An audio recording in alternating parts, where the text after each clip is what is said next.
7 Royal Witches.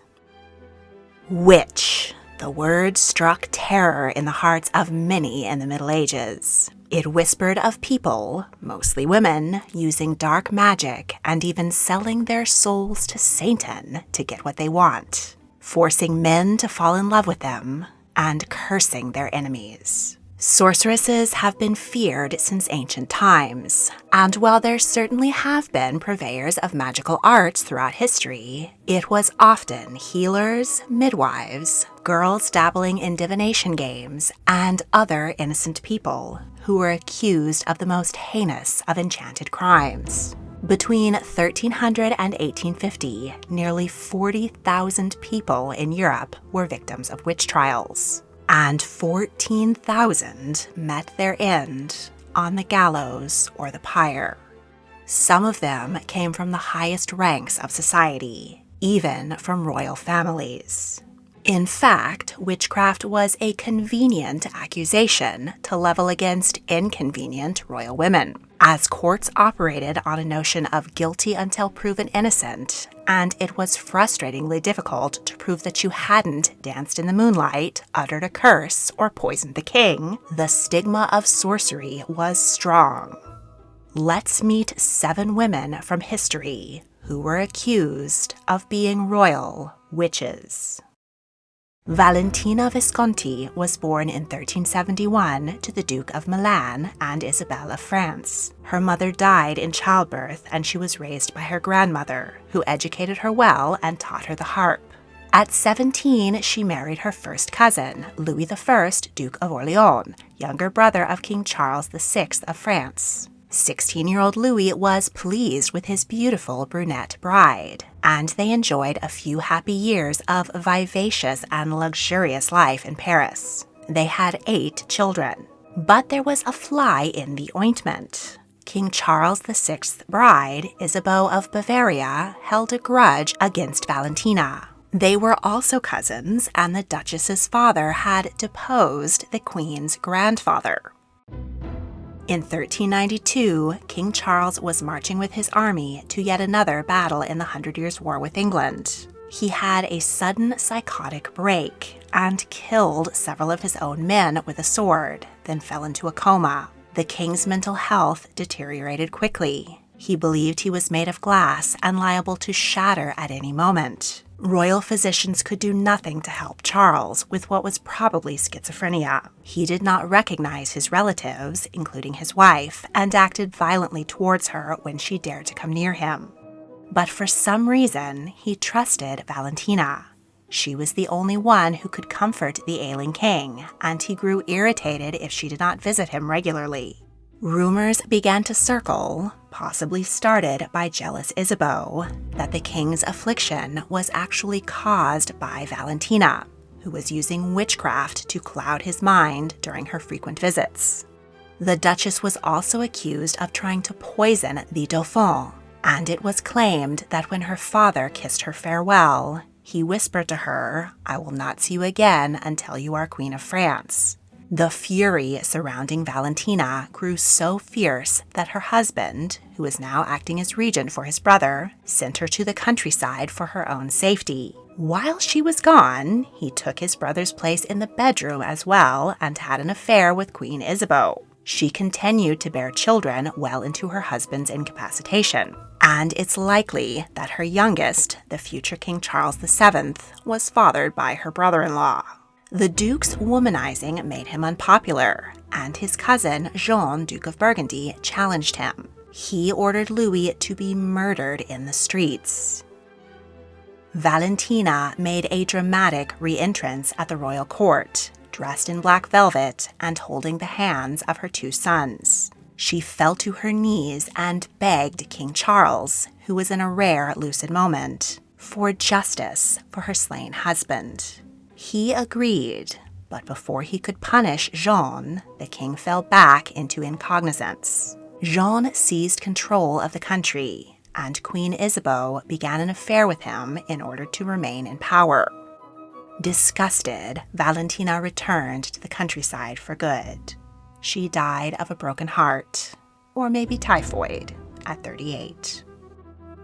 Veronica Desa was born in the late 1300s to a minor baron in modern-day Croatia. One day, while she was taking a stroll, a well-dressed man rode by on his horse and stopped to talk with her. He was Prince Frederick, son of Herman II, Count of Celle, who ruled a large portion of modern-day Slovenia and Croatia. Frederick's sister, Barbara, was the wife of Holy Roman Emperor Sigismund. The prince was enchanted by the beautiful golden-haired maiden and fell in love with her.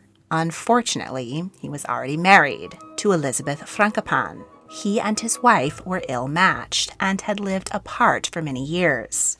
The love-struck prince went to his wife to find a resolution to their unhappy marriage. Somehow, Elizabeth ended up with a dagger in her stomach. Frederick and Veronica wed in secret and escaped to the Republic of Venice, where they enjoyed a passionate honeymoon. But Count Herman and Emperor Sigismund were furious with him, both for almost certainly murdering his wife and for marrying without their permission to a woman of lowly birth. The emperor summoned Frederick, who could not refuse. He hid his bride in the castle of a loyal knight and rode to the imperial court. When he arrived, he was arrested and imprisoned in a tall tower for 4 years. Imperial guards searched high and low for Veronica, and they found her in great distress. They dragged her before her father-in-law, Count Herman, who accused her of using witchcraft to enchant the prince into falling in love with her and murdering his first wife. What's more, she was charged with attempting to poison the count to get her husband in power. This was the first recorded witch trial in Slovenia. It would not be the last. The court heard the case, but Herman had no evidence to prove that Veronica had utilized dark arts. After 2 days of humoring the count, the judge ruled that Veronica was innocent, adding that she seemed to be very much in love with Prince Frederick. Though the count had been foiled, he was a powerful man and did not like being crossed. He instructed his guards to seize his daughter-in-law and imprison her in Ostrika Castle. As she stared out the barred windows, a large barrel was set in the courtyard, and Veronica was dragged out and drowned in it. Her body was concealed inside a castle wall. Prince Frederick was heartbroken. When he was finally released, he had his beloved's bones dug out of the wall and given a Christian burial at the monastery at Jokloster. But it is said that Veronica's wails can still be heard in the howling wind on long winter's nights at the castle where she met her brutal end. The tragic, magical love story of Frederick and Veronica is famous in Slovenia and Croatia and has inspired numerous works of art. In the 2024 Eurovision Song Contest, Slovene singer Raven performed a song about Veronica. Joan of Navarre was born in 1368 to King Charles II of Navarre. At 18, she was married to the 47-year-old Duke of Brittany. She was his third wife and the only one to bear children. She outdid herself and gave birth to 9 babies. She also gave her husband sage advice and interceded in diplomacy. The couple traveled to Calais to attend the wedding of Isabella of Valois and King Richard II of England, a union which ensured a ceasefire in the 100 Years' War. At the lavish celebration, Joan made the acquaintance of the English king's cousin, Henry Bolingbroke. He was her age, and they both made an impression.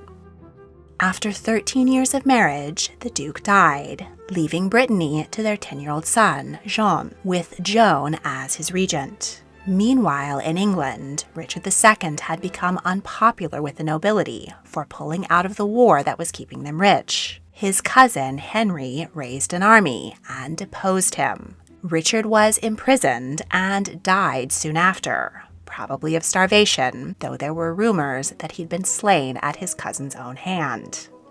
Now king, Henry IV entered into marriage negotiations with Joan.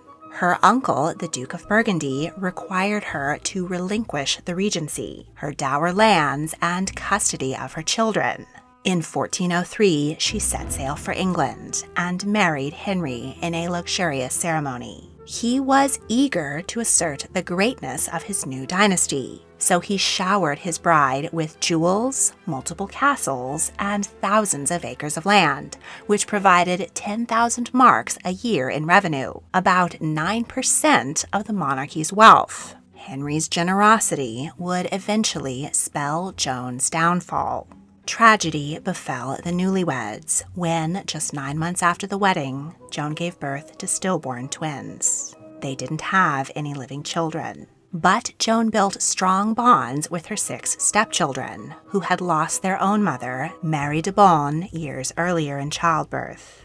Henry and Joan spent 10 happy years together, which were somewhat marred by constant questions about the legitimacy of his reign and Henry's deteriorating health. In addition to seizures, he suffered a skin condition which was recorded as leprosy, but was most likely psoriasis. He died at 45. Joan, now the Dowager Queen, decided to stay in England, where she had numerous properties at which she could retire in comfort. And she had the love and support of her stepchildren, including the new king, Henry V.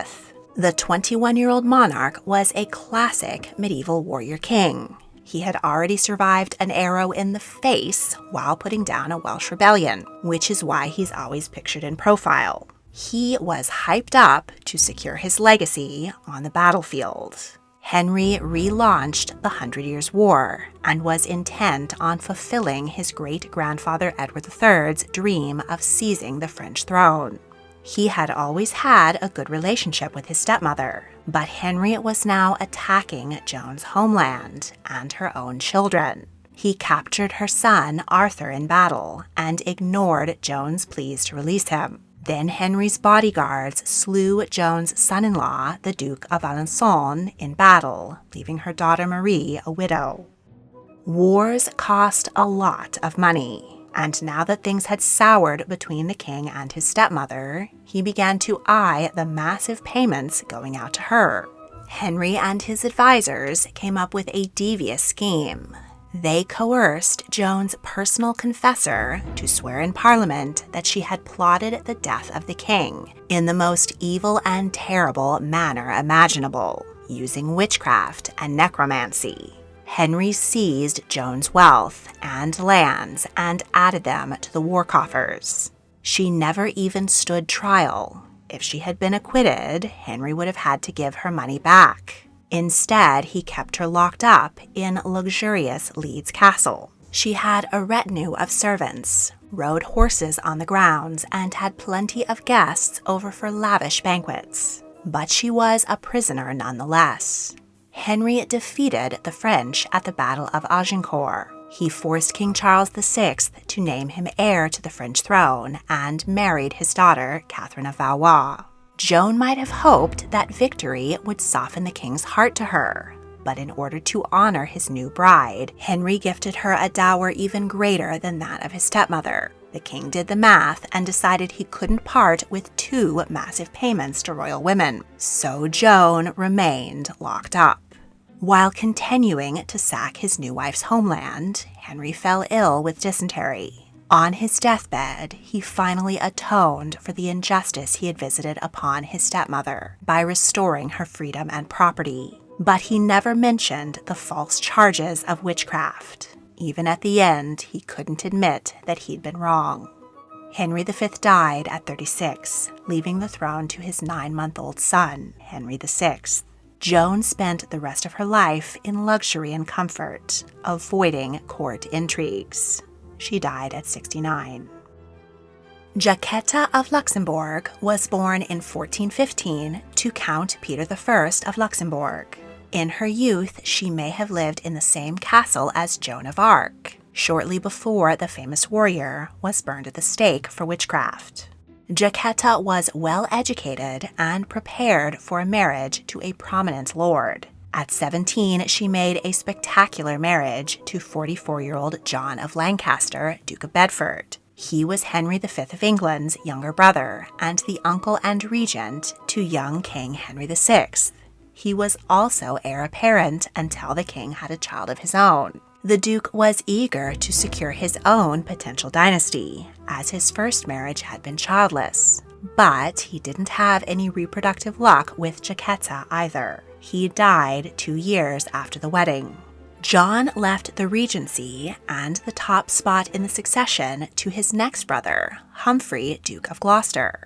He was married to the beautiful and ambitious Eleanor Cobham. She was born a minor noblewoman, but she secured a position as a lady-in-waiting to Humphrey's first wife, Jacqueline de Nau. Eleanor became the prince's mistress, and he annulled his marriage in order to wed her. The affair was a scandal, but the couple were at the center of a small but flamboyant rival court. When the Duke of Bedford died and Humphrey and Eleanor moved up the ranks, they were anxious to know what the future had in store for them.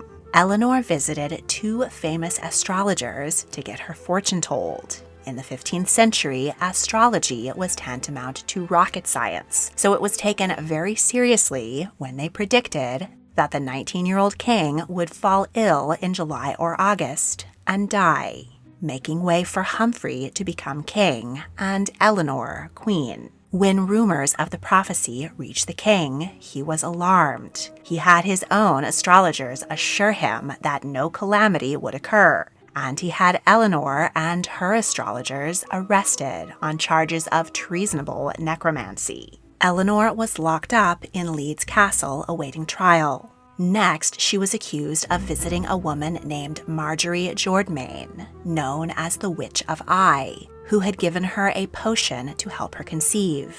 She was also accused of having used witchcraft to seduce the Duke in the first place. The charges against Eleanor were likely exaggerated to censure her ambitious husband. One astrologer died in the Tower. The other was hanged, drawn, and quartered. Marjorie was burned at the stake. As a noblewoman, Eleanor got off relatively easily. She was forcibly divorced from her husband, stripping her of her titles and wealth. Then she was compelled to walk barefoot through the streets of London on 3 consecutive market days, as crowds jeered and humiliated her. She held a lit candle to signify her penance, a punishment usually reserved for sex workers. An inspiration for Cersei Lannister's Walk of Shame in Game of Thrones. Finally, she was imprisoned for life. She died at Beaumaris Castle in Wales at the age of 52. Royal widow Jetta of Luxembourg did not remain lonely for long. She had been escorted to England by a dashing knight, Sir Richard Woodville. He was 27, only 10 years her senior. She may have had an eye on him as she nursed her ailing old husband. Jetta received a generous widow's portion, but it stipulated that she could not remarry without the king's permission.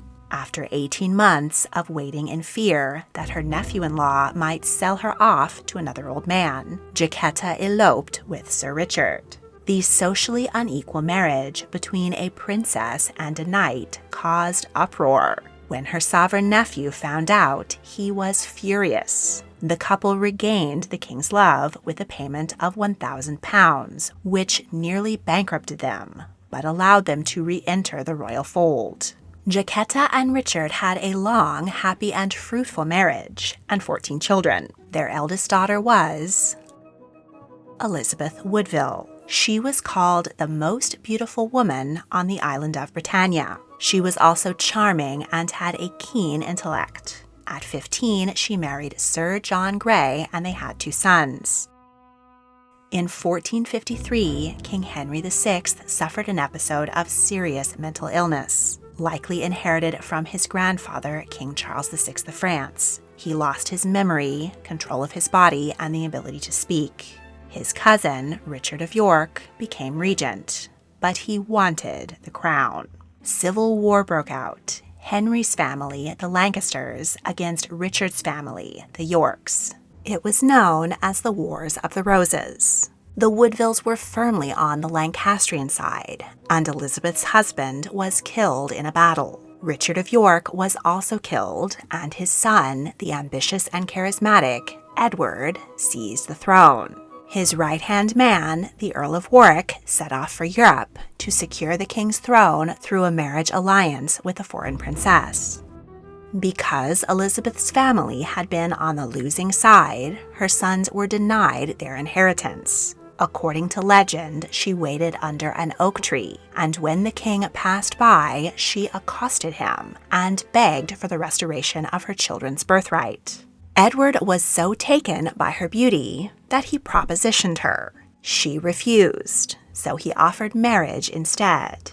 Their secret wedding was said to have taken place in her family home, with only her mother, Jetta, and a few other ladies as witnesses.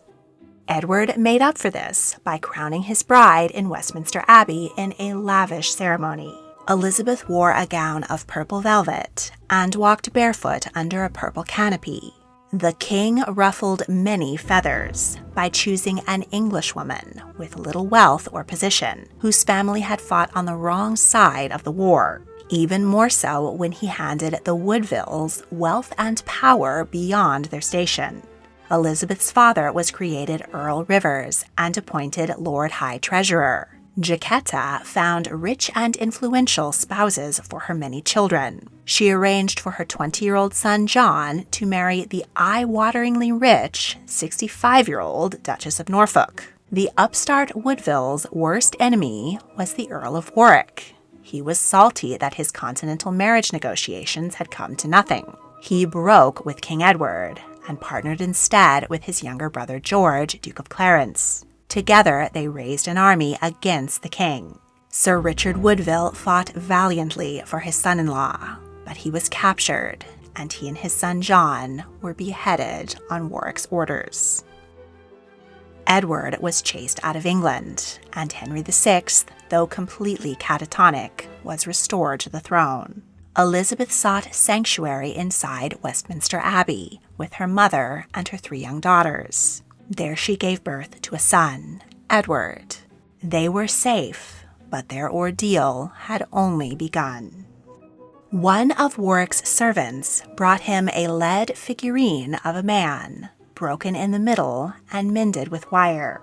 He claimed that the Queen's mother, Jetta, had fashioned it, and 2 other figures of a man and woman, and used them in her castings. The man and woman represented Edward and Elizabeth, bound together in a love spell, and the broken man stood for Warwick, or perhaps even the king himself, in a curse to break his body. These charges of witchcraft could have landed Jetta on a pyre, like her childhood acquaintance Joan of Arc. But her son-in-law returned to England, killed Warwick in battle, and had King Henry VI quietly murdered. He and Elizabeth were once again secure on the throne, and they enjoyed several happy years together. They had 10 children. Jetta died at the age of 56. But the accusations of witchcraft against the Woodville women were far from over. George, Duke of Clarence's wife, Isabel, who was also Warwick's daughter, died tragically in childbirth at 25. In his grief, the Duke lashed out at the Queen and accused her of killing his wife with witchcraft. The king had had enough of his brother's schemes. He locked him up in the Tower of London. According to legend, he was drowned in a vat of wine. After 22 years on the throne, King Edward died of overindulgence at the age of 40. He left the throne to his 12-year-old son, Edward V, but named his brother Richard as regent. Elizabeth was desperate to hold on to her child, and the Woodvilles were frantic to hold on to power. They tried to hide the young king, but Richard seized him and his 9-year-old brother, also named Richard. He had their Woodville uncle and brother-in-law beheaded. Elizabeth returned to sanctuary at Westminster Abbey to protect her daughters. Richard locked the boys up in the Tower of London, claiming it was for their protection, but they would never be seen again. Conveniently, Uncle Richard uncovered a priest who swore that Edward IV had been betrothed to another woman before he wed Elizabeth. He also dug up the old accusations of witchcraft, claiming Jetta and Elizabeth had used dark magic to ensnare Edward into an unholy union. Richard added that the Woodville women had placed a curse upon his own body. He famously suffered from a hunchback, which we now know was caused by scoliosis. Richard did not offer any proof, but the mere mention of sorcery was damning. Elizabeth's marriage was declared unlawful and her children illegitimate. Richard had himself named king, and probably had the two princes in the Tower murdered. Devastated by the loss of her sons, Elizabeth, now stripped of her property and title of Dowager Queen, focused on destroying Richard, and she didn't need magic to do it. She allied with Margaret Beaufort and supported her son Henry Tudor's claim to the throne. Elizabeth's eldest daughter, now with no living brothers, was heiress to the House of York. She was betrothed to Margaret's son Henry, thus uniting the houses of York and Lancaster once and for all. In 1485, Henry Tudor defeated King Richard III at the Battle of Bosworth. He was crowned King Henry VII and launched the new Tudor dynasty. With her daughter Elizabeth of York now queen, Elizabeth Woodville was once again Dowager Queen. She lived to the age of 55. Though there was never any substantial proof that Jetta or Elizabeth practiced witchcraft, this alluring tale has continued to follow them. In the historical novels by Philippa Gregory, the Woodville women's occult involvement has been conjured and expanded. Anne Boleyn was born into a family of minor English gentry on the rise. She was not the type of woman anyone would expect to become queen. But while she was serving as a lady-in-waiting to Catherine of Aragon, King Henry VIII fell hard for her. He was furious that his queen had failed to bear him a surviving son. But the Pope refused to dissolve his marriage, so Henry split from the Catholic Church and established the Church of England, with himself as its head. Many devout Catholics died as martyrs rather than accept the king's edict. Rumors flew that Anne was a witch who was using dark magic to seduce the king off the path of righteousness. In reality, Anne resisted the king's advances, but he wouldn't leave her alone. And while she was a devout Protestant, it was egotistical Henry who spearheaded the conversion and demanded that his people accept his queen or die. Anne also disappointed Henry by giving birth to a daughter, Elizabeth. Her second child was miscarried. When her enemies conjured up false evidence of adultery and incest, the king was eager to be rid of her and promote another lady-in-waiting. Anne's sexually sinful accusations poured fuel on the theory that she was a witch. The court found her guilty and ruled that she should be burned at the stake or beheaded at the king's pleasure. Mercifully, Henry deemed that his once beloved wife could be beheaded. During the reign of Anne's daughter Elizabeth, the diabolical rumors gained a tangible detail. Nicholas Sanders, a Catholic priest who wanted to discredit the queen by attacking her mother, wrote in his 1584 book that Anne had a sixth finger. Women accused of witchcraft were routinely stripped so that inquisitors could check their bodies for a devil's mark. Any mole or scar was a sign of a deal with the devil and a teat at which a witch's familiar could suckle. A sixth finger would certainly qualify. The love song, Green Sleeves, is often attributed to Henry VIII. It is said that Anne wore long green sleeves to conceal her extra digit. But Henry didn't actually write the folk tune, which first appeared in 1580, well after his death. If Anne had a sixth finger, superstitious Henry would never have given her a second glance. Sander further insulted Anne by twisting her 1536 miscarriage into her giving birth to a deformed child, another hallmark of a witch. Contemporary reports of the delivery confirm that the baby appeared normal. Recent historians have worked hard to dispel the image of Anne as a temptress, though the popular image of her is derived from hypersexualized novels and dramas, and the portrayal of Anne as a sorceress has lingered.